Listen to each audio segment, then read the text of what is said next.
when we focus on weight loss to try to improve our health, it does not work long term. It is not sustainable, and people actually end up taking measures that are actually very unhealthy for them. And so I feel like in our society, we've become so afraid of weight gain and being fat that we take extreme measures to do things that really have nothing to do with actually being healthy. Do you want to wake up feeling like you're stepping into who you're meant to be, into the best possible version of you?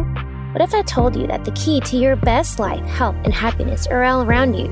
You just have to find what works for you. I'm Hope Pedraza, and I believe that there isn't just one way to live a healthy and meaningful life, and that all you need is a little inspiration to make changes that last from the inside out. Each week, I'll be sharing tangible tips and inspirational interviews to help you on your journey. These are the steps to take to improve your life and live with purpose. This is Hopeful and Wholesome. Hey y'all, thanks for tuning in today. Today, I have a really great conversation with Tianna Smith. Tianna is a registered dietitian. She's a certified intuitive eating counselor, and she specializes in eating disorders, disordered eating, and intuitive eating.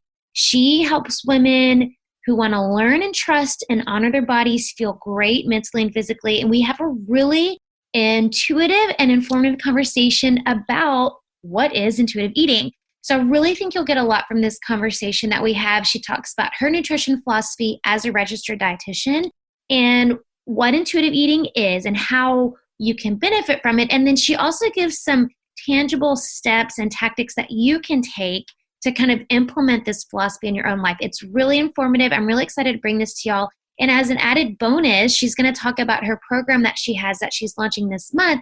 If you want to learn more about intuitive eating and how to implement this philosophy in your own life, it's freeing. It's just tuning into your own body. It's a really great conversation. I know y'all are going to love Tianna, so y'all enjoy. Okay, y'all, let's get going. I'm so excited to bring on Tianna Smith today. So we are talking about all things intuitive eating and kind of just her philosophy of nutrition. And I'm really excited to talk to y'all about that and bring that to y'all today. So thanks so much for joining, Tianna. Of course. Thank you for having me. Yeah, for sure. So let's kind of start with the big picture question for you as a dietitian. So what is your nutrition philosophy as a registered dietitian? Yeah, so I am a certified intuitive eating counselor and a registered dietitian. And what I have seen over the 10 years of being a registered dietitian is that there is so much focus on weight loss in our healthcare system. And what I have found over the years with working with hundreds of women is that when we focus on weight loss to try to improve our health, it does not work long term. It is not sustainable, and people actually end up taking measures that are actually very unhealthy for them.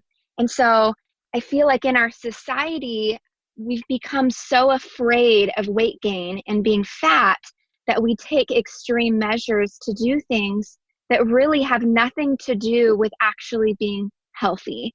And so as a dietitian and as an intuitive eating counselor, a lot of the work I do is around helping people actually feel their best by learning to trust and honor their bodies. So I have a firm belief that every single person on this earth was born with a few gifts, and that is the gift of hunger and fullness cues and the gift of cravings. And in our diet culture and in our, unfortunately, our society as a whole, cravings have become demonized.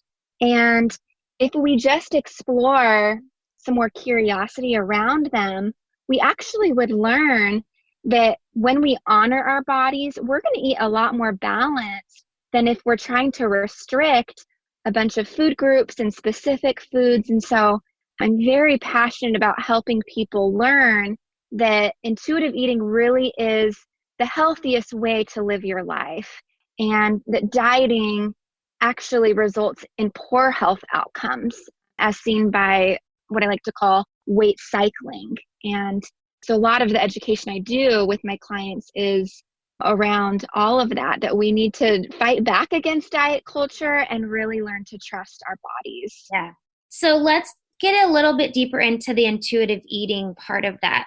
So, I mean, you talked a little bit about it just then, but can you go a little bit deeper on just how you work with your clientele on how to find that? Because a lot of people aren't necessarily in tune with their bodies, right? So how do you kind of, I guess, teach your clients how to do that, how to be more intuitive with their eating?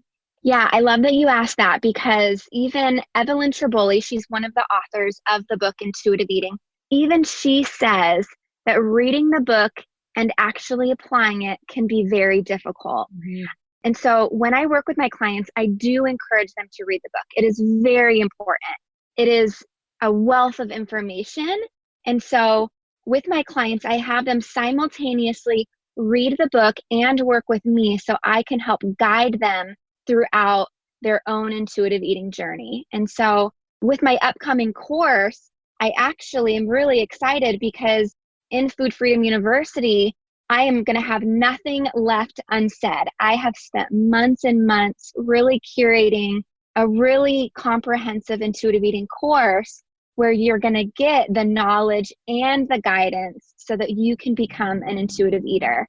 And with my clients, what I actually do initially is I will do menu planning with them to start.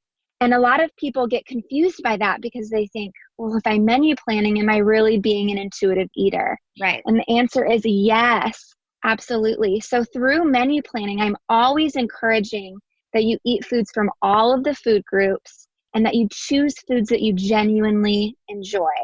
But people usually need their hand held just a little bit to help them so they don't feel completely lost.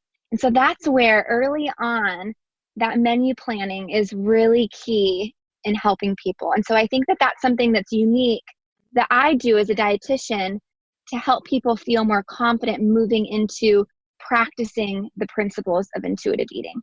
So yeah, that's how it starts. And then we go through every principle with a fine-tooth comb. And so you're really getting a good idea of how to actually apply these things in your own personal life. So it's really good. And I've had so many people that have just felt so free from being able to learn this and apply this. Well, and I know that you have worked a lot with different eating disorder clinics and people with eating disorders. And I know that, you know, coming from someone myself who had a really poor relationship with food when I was growing up, you know, as a dancer and stuff, how do you approach that? Because a lot of it is finding that intuitive piece, right? Like tuning into your body. But then a lot of it is kind of this mindset shift around food and like building a healthier relationship with food. So how do you approach that? Yeah, so I have specialized in eating disorders and disordered eating for 10 years. So with my clients who struggle with an eating disorder, I do have to be very selective as to what principles we apply and when.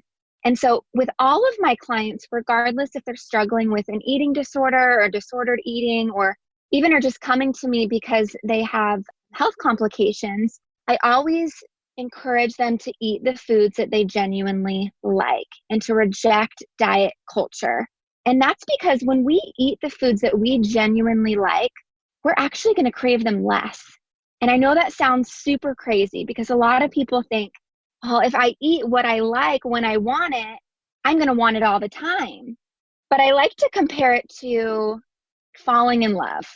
So the first time my husband said, I love you, it was this big, explosive, amazing moment. So exciting, right? But I hate to say but a few years into the relationship, although I still love my husband very much, when he says, I love you, it isn't this big, intense moment. Right. It's still very exciting, but I'm definitely not getting butterflies, like just to hear that I love you. And it's similar with food. The novelty will wear off the more you allow yourself to have the foods that you enjoy. Right. So yeah, that is number one with all of my clients. I definitely encourage them to make peace with food by having the things that they enjoy so that they can experience, you know, less feelings of food having power over them. Because essentially that's what happens with a lot of people is food kind of controls them and it affects the way that they think and do things. So that's what we want to really work against and work away from. Yeah, no, for sure. So on the kind of the other side of that, with because you talk about the diet culture and kind of getting away from the diet culture, and you mentioned diet cycling. So there is a lot of information out there, and there's a lot of really conflicting information out there. So how do you recommend people kind of navigate through all the conflicting information and kind of, I guess, be okay with what you're talking about, which is eating what you like and not, going with a lot of the, I guess some of them are fad diets and a lot of the diets that take out certain food groups, whatever. How do you kind of navigate through all of that information? Yeah, I love that you asked this question because I feel like just about every client that comes to me expresses that they just feel so confused. They don't know who to trust. Overwhelmed. I mean, there's a lot of doctors out there even that promote diets like intermittent fasting, the ketogenic diet. I mean, my own mother was just told by her doctor to go on YouTube to learn how to apply intermittent fasting into her life so that she could lose weight. Oh my And gosh. I'm just sitting here like, no, like why? That's so not appropriate. Oh And my it's gosh. coming from a doctor. Right. And so I love doctors. I don't want to Yes. make anyone think that I don't appreciate and respect doctors. But, even doctors they're not nutrition experts. Right. And so if you are wanting to learn from a legitimate nutrition expert, definitely look for a registered dietitian. And if you're wanting to learn about intuitive eating, look for a certified intuitive eating counselor. I am both of those. I feel like just the amount of experience and education hours that I have had compared to somebody who maybe is a health coach or even, some doctors, to be honest. Yeah. Totally. Just the nutrition focused education and experience far outweighs any other health profession. So definitely look for those two things. And my heart goes out to everybody because there is, so much conflicting information. Right. I mean, I shake my head so many times every single day, just things that I see on social media or on Google. It's overwhelming. Yes. So, and especially when you see people who, like you were saying, they're some sort of expert in one way or another, and they get these, these crazy results from keto or whatever, and you see these amazing results they've gotten. And so people who aren't as educated, in nutrition think, oh, well, that has to work for me. So I think it's definitely confusing when you see all of this and that has to work because she lost, 80 pounds doing this or whatever. I think that makes it really hard to know what to believe. Yeah. And with that, we have to look at sustainability as well. Right. So even when I'm looking at a research study, if a research study is not conducted first and foremost on humans, and secondly, something that is actually 5 years or more, I take it with a grain of salt because with food in our bodies, it has to be something that's sustainable physically and mentally. Right. Otherwise, like I said before, weight cycling is going to happen. And what that is when somebody loses weight, it could be a small amount of weight or a substantial amount of weight. If what they're doing is not sustainable, and diets are not sustainable, they have a 95% failure rate, they're going to end up gaining all of that weight back plus some. And usually the weight that's gained goes towards the abdominal area of our bodies. And that is an area where we would be at a greater risk of developing health conditions. And so really it's dieting that's resulting in a lot of health problems for a lot of people because of the weight cycling that they're experiencing over the course of their life. And so with intuitive eating, I never, ever promise that somebody's going to lose weight, but I do promise that they are going to feel physically better than they ever have before. And that's both mentally and physically. Right. And so, I really make it about health and not weight because we want this to be something that is sustainable for your health long term. Right. Well, and how do you, I guess that leads into my next question, and just it's just your personal opinion on this, because I think that is, that's kind of how we approach things in my studios. We come more from a health perspective than a weight loss perspective. It's, you're not coming to our studio to lose weight, you're coming to feel good and to get all the benefits from it.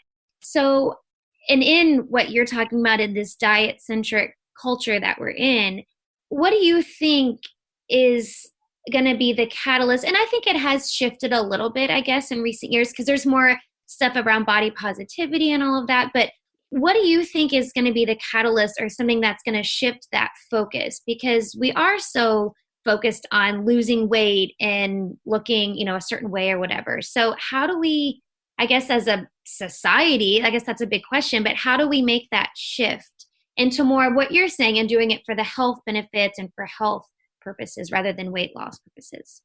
Yeah. And oh man, that I could go so deep into that question. But with my clients, I do a lot of body image work.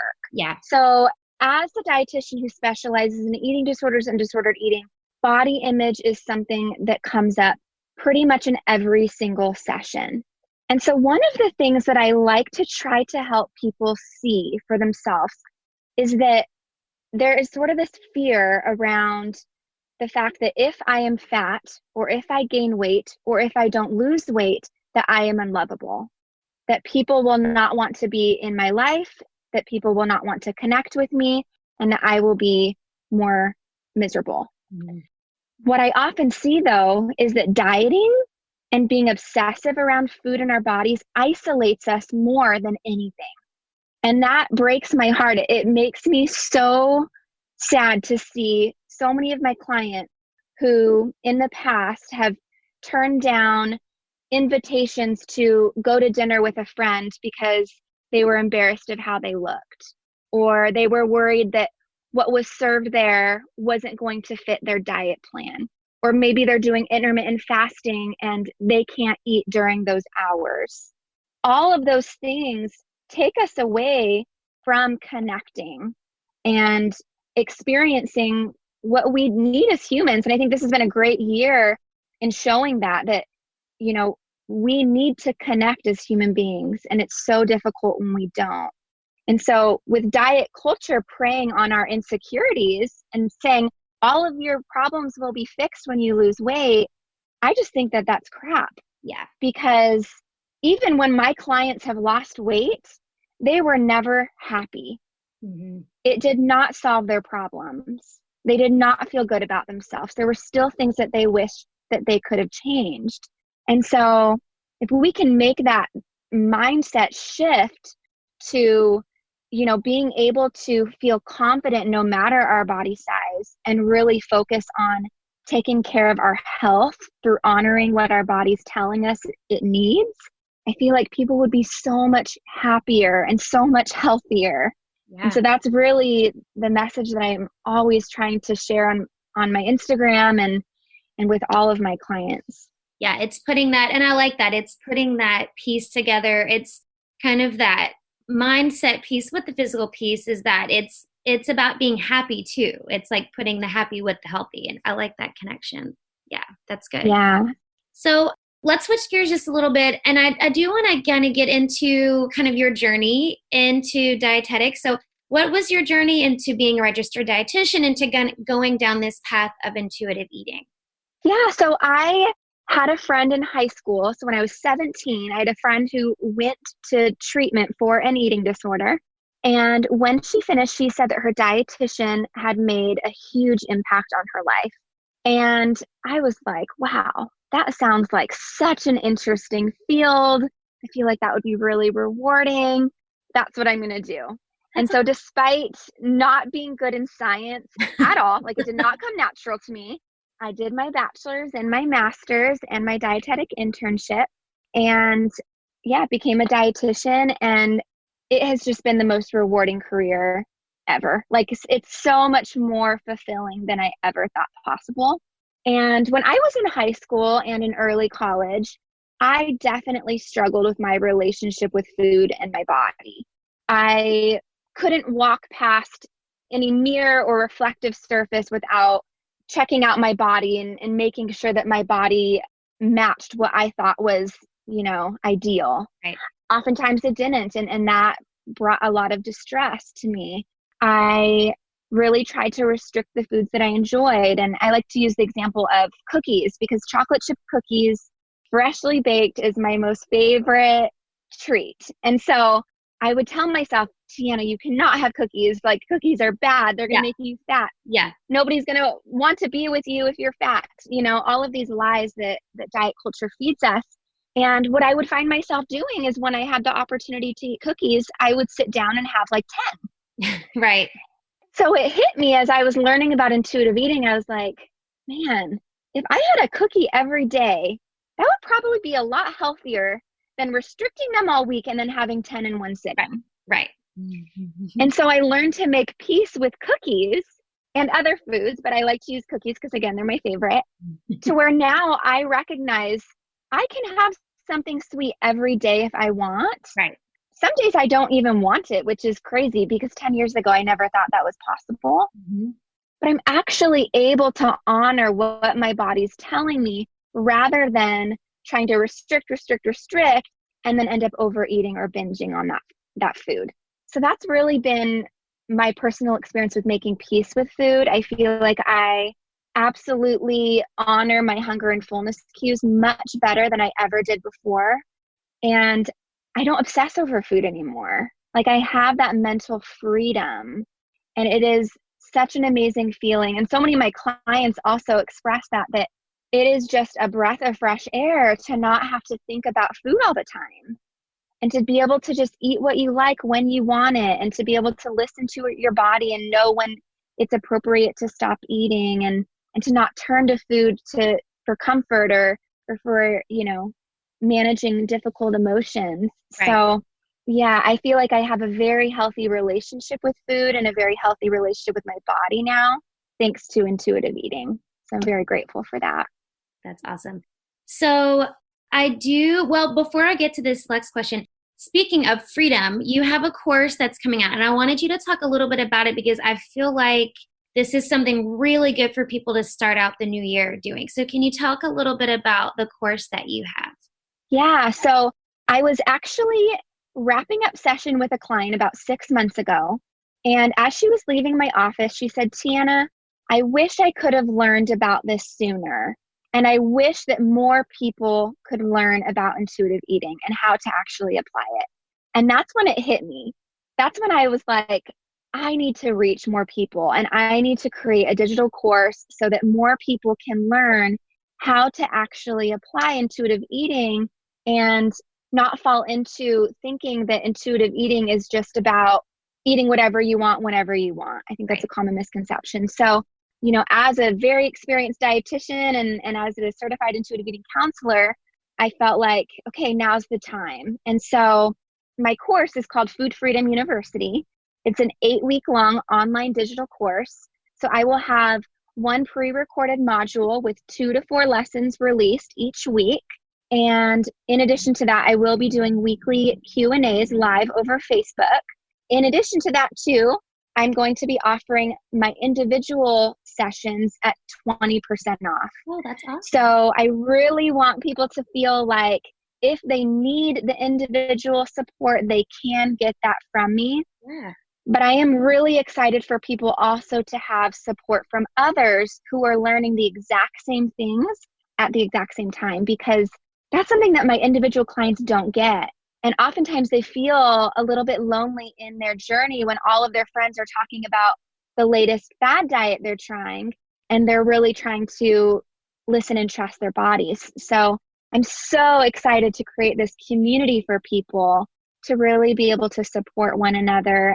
But I also want to be there for them individually. So that will be one of the bonuses in the course. Awesome. That's amazing. I know a lot of people are going to find that really helpful starting out the new year. And yeah, I love that. So I do like to give some takeaways in episodes, some things people can kind of take with them. So with your philosophy of intuitive eating, I know that there's some principles you like to teach your clients. So are there a couple that you can explain or give to listeners here that they can kind of take with them and implement kind of on their own to kind of shift their mindset around food and kind of lean more towards the intuitive eating side of things? Yes, absolutely. So one of the things that I always like to encourage is thinking about where you're at in regards to hunger and fullness. So with my clients, I give them a scale. And obviously, since we're on a podcast, I can't show you that scale, but you can reach out to me on Instagram at dietitian.tianna, and I'd be happy to give that to you if you'd like. But an easier way of explaining it over the podcast is asking yourself before and after you eat, do I feel pleasantly full, unpleasantly full, or content? And if it's before the meal, asking yourself those same questions, but in regards to your hunger. So before we eat, we should just be starting to feel hungry. For a lot of people, they go way too long without eating and they're ravenous. They feel that deep primal hunger, which ends up ultimately resulting in overeating and eating too quickly and really not being mindful and tasting your food. So I always say we should, again, just start to feel hungry. And then once we're done eating, we should feel pleasantly full. We should feel pretty neutral, pretty comfortable. Again, if you're going too long without eating, it's likely you're not going to feel that way. It's likely you're going to overeat and feel kind of sick, which is not ideal. And so, having this sense of hyper consciousness around our hunger and fullness cues is something that I always encourage early on in intuitive eating. A lot of people don't do this. Mm-hmm. They just eat mindlessly and don't even think about how they're feeling. Right. And so, that's a big one that I always recommend from the get-go. And then the second one, I've already touched on this a little bit, but I'll mention it again, is give yourself that permission to eat the foods that you enjoy. Like I said, the novelty is going to wear off. I like to share a story about a client that I'm still working with. When I first started working with her, she said, Tianna, my number one binge food is potato chips. She said, I cannot have potato chips in my house. I will eat the entire bag if they are in my pantry. And I think that she was expecting me to say, okay, don't buy potato chips. Keep those out of your house. But instead, I surprised her and I said, I want you to go buy potato chips and I want you to have a somewhat appropriate portion, a small baggie, whatever it is, for a snack every single day until you get sick of it. So next week, we'll talk about this again. I'll see if you got sick of it yet. If not, we'll keep going. But I also want you to remind yourself that this is not a bad food, that even though diet culture has convinced you that this food is bad, I want you to tell yourself that it's going to still nourish your body. And so she took away the mental restriction and the physical restriction. She had potato chips for about 3 days. After the third day, she said, Tianna, I don't even think I really like potato chips. And I was like, and that is what I'm talking about. That is food exposure at its finest. That's so crazy. And I've had a number of clients too. I had another client who she was saying that her kids wanted dessert with every single dinner, or after dinner, they wanted it every single night. And so I said, okay, I want you to go home and I want you to tell your kids that you have the best dietitian ever. And she said that we can have ice cream every single night if we want. Yeah. And again, she was like, the craziest thing happened. After a few days, they forgot that we even had ice cream in the freezer. And I'm like, yeah, they're not feeling this sense of urgency to eat this food because it's no longer forbidden. Right. And so again, we need to challenge this thought and this belief that diet culture has told us and fed us that certain foods are bad and that certain foods are forbidden, because those foods are going to hold so much more power over us and we're just going to want them that much more. Yeah. So I have one more story to share with you about that. Yeah. So this is going to be kind of funny, but I have a client too that I was working with who she's Christian and was abstaining from sex before she got married. I know this sounds like it's kind of taking a turn here, but I asked her, I said, well, what was that like when you were dating? She was like, oh my goodness, it was so hard. And then she's like, yeah, once we got married, I was like, I could care less about that. Take it or leave it. That's another great example. Like, you want what you can't have. Right.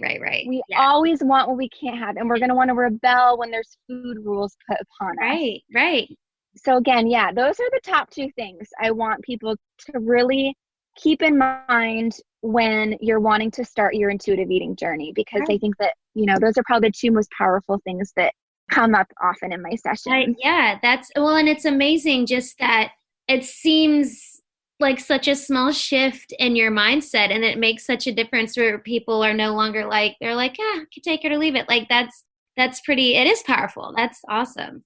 Yeah. So before I ask you this last question, I know you mentioned before Instagram, but just tell everybody where they can find you if they want to find out about your course and just all the good information that you're putting out there.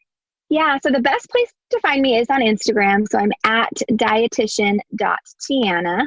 You can also check me out through my website. It's realisticrootsnutrition.com. And there you'll find all the info about Food Freedom University. You can find more information about my individual sessions. If you jump on my email list as well, I will send you the top 10 things that I recommend for my clients. Okay. And so a lot of people will start with that and practice those things. And then if they need to, look into the course or my individual sessions. So yeah. Awesome. Perfect. Well, I'll put links to all that in the show notes. Everybody can find that. That's super valuable. And then I like to end with the same question for everyone. What do you think is the most important change people can make to live with purpose? So I think that the most important thing that we can do is be mindful of our bodies. And I'm speaking specifically about our bodies because I am a dietitian. One thing that we didn't talk about today is movement. And for me, the way that I live with purpose in moving my body and being mindful of my body is through practicing yoga. And this is something that I really fell in love with. I'll say I fell in love with yoga this year during COVID because I actually developed a very painful slipped rib situation where I had 3 ribs slipping out of place in my back. And my chiropractor kept telling me, you need to do these postures and you need to come in 2 to 3 times a week to get your ribs popped back in. And I couldn't sit, I couldn't lay down. I mean, it was awful. And so I asked myself, okay, what does my body need? What would feel really good for my body right now? And it was yoga. And so I committed to doing 20 minutes of yoga every single day. And I am proud to say that yoga completely healed my rib situation to where, I have 0 pain. Wow. And so I think, if we can just be more mindful of what we need and actually do that rather than listening to maybe some of these outside sources that really aren't going to help us in the long run, that would be so amazing for so many people. Our bodies are so amazing at communicating to us what they need. And so, I didn't need to continue to go get adjusted every 2 to 3 times a week. I needed to heal, and I needed to heal through yoga. So that's what I would say to that. I love that. And I totally agree. I think we all need to be more in tune and listen to our bodies. I think that would fix so many things, right? I love that. Absolutely. Well, thank you so much, Tianna. I appreciate this. This was super valuable, and I'm excited to send people over to your website, your Instagram page, so they can learn more and be more in tune with their bodies. This is great. So thank you so much. Thank you. I've had such a great time. I really appreciate you having me. Thanks for listening to Hopeful and Wholesome, y'all. If you found value in this week's episode, please subscribe on iTunes or wherever you get your podcasts and leave a review to let me know what you thought. I love to know what you find useful in these episodes so I know how I can provide the most value I can to my listeners. And if you have topics that you want to know more about, I'd love to hear those as well. So shoot me a message on Instagram, Facebook, or LinkedIn. It's at The Hope Pedraza, or visit my website, hopefulandwholesome.com. Thanks, y'all.